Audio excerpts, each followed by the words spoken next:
In this video, I'll cover the most commonly used operators in programming. We've covered most of these in previous videos, and they are arithmetic operators, relational operators or comparison, logical operators, assignment operators, unary operators, and conditional operators. Arithmetic operators allows you to perform mathematical operations such as addition and subtraction. Let's test this in Chrome's JavaScript console. Let's take one example, a formula for converting Celsius to Fahrenheit. So the formula is Celsius times 9 divided by 5 plus 32, and that should give you the conversion.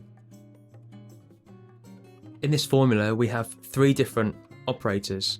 We have addition, division, and multiplication. Currently here it's around 19 degrees Celsius. So we can say Celsius equals 19. We declare the Fahrenheit variable, and assigned to that is the formula. So we want, in parentheses, the value of Celsius multiplied by 9 divided by 5 plus 32. And we get 66.2 Fahrenheit. There is also the modulus operator, which divides the left operand by the right operand and returns the remainder. 3 modulus 2 equals 1 because 2 divides into 3 with 1 left over.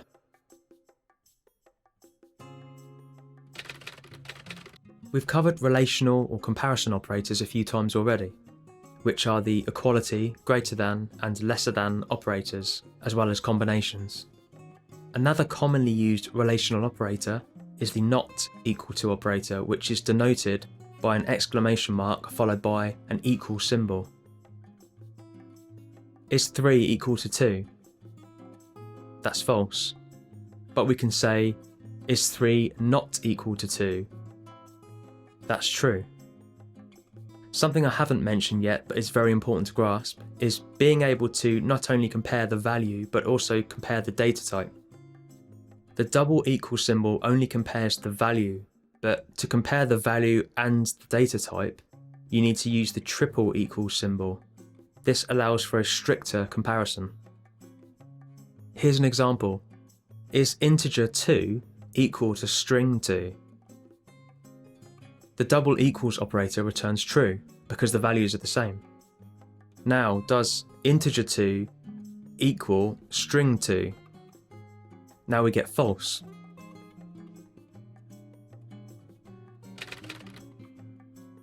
We've also covered logical operators like and or operators, but just like relational operators, you can also use the not operator here. And will return true if both operands are true. So it's like saying this and this need to be true for the entire statement to be true. In programming, we use two ampersands to denote the and operator. Therefore, true and true evaluates to true. True and false evaluates to false. We can combine relational operators with this. So does 2 equal 2? That's true. But does 2 equal 2 and 3 equal 2? The right operand is false, so we get false. The OR operator is denoted by two pipe symbols, which are the vertical lined symbols on your keyboard. So this operator will return true if at least one of the operands is true. Therefore, true or true evaluates to true. True or false evaluates to true. False or false obviously evaluates to false. Does 2 equal 2 or 3 equal 2? The left operand is true, so the whole statement evaluates to true. The not operator returns true if something is false, otherwise it returns false. In other words, we use this to check if a value is false. If x equals 2, we can do exclamation mark x and we get false because x is true. If x equals false, now exclamation mark x is true. If x equals 0, then we also get true, as 0 represents a false value.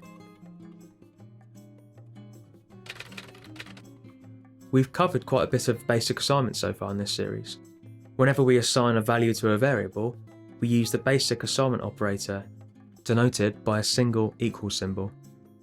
You can also combine arithmetic operators to the assignment operator, which allows us to write cleaner code, or shorter code.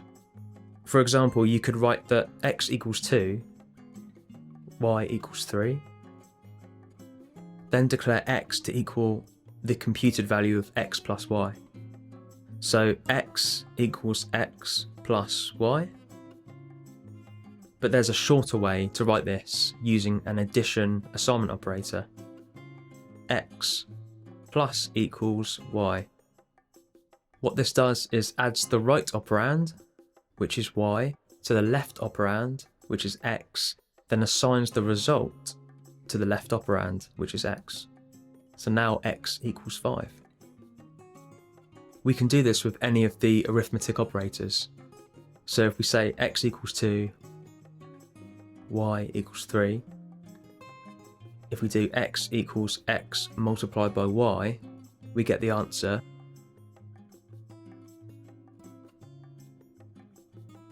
So we can shorten this by saying x asterisk equals y.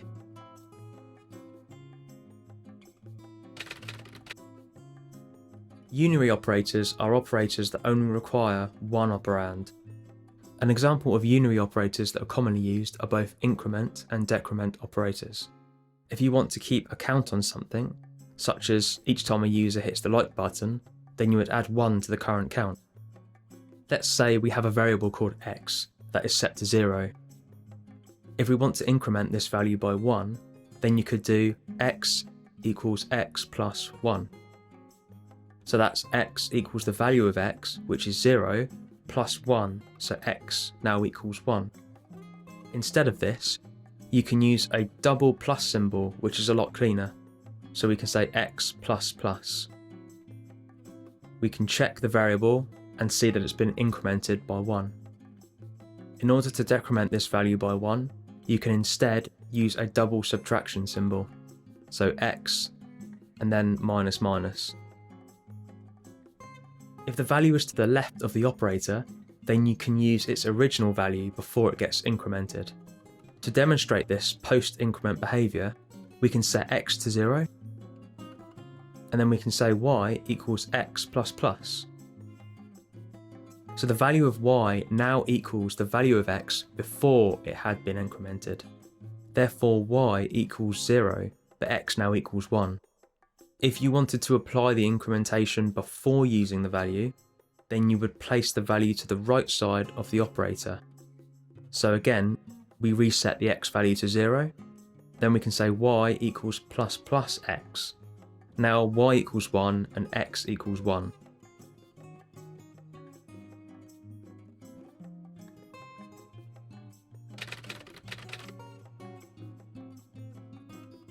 A conditional ternary operator is an operator that takes 3 operands. A condition, followed by a question mark, then an expression to execute if the condition is true, followed by a colon, and finally the expression to execute if the condition is false. This is a much neater way of writing an if-else statement because you can just write it on a single line. Returning back to our time example from the previous video, let's get the current date and time.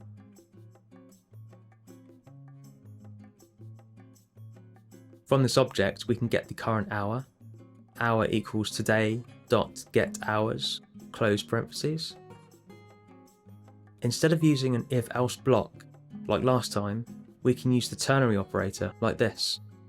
Greeting equals our condition first, which is hour lesser than 12. By the way, I'm enclosing this condition in parentheses as it's slightly easier to look at, and you can easily see which part of the line is the condition. So question mark, and then good morning,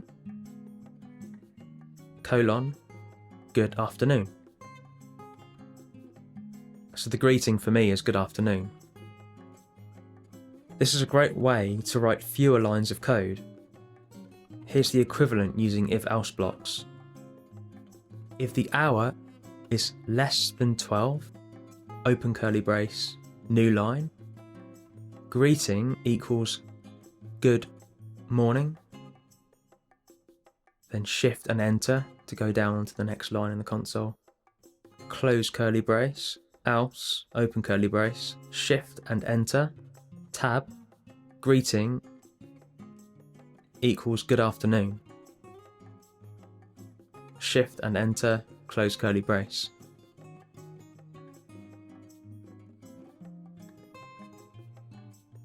I hope you enjoyed this series. In the next series, we'll be focusing on PHP and writing a basic web application. Thanks for watching.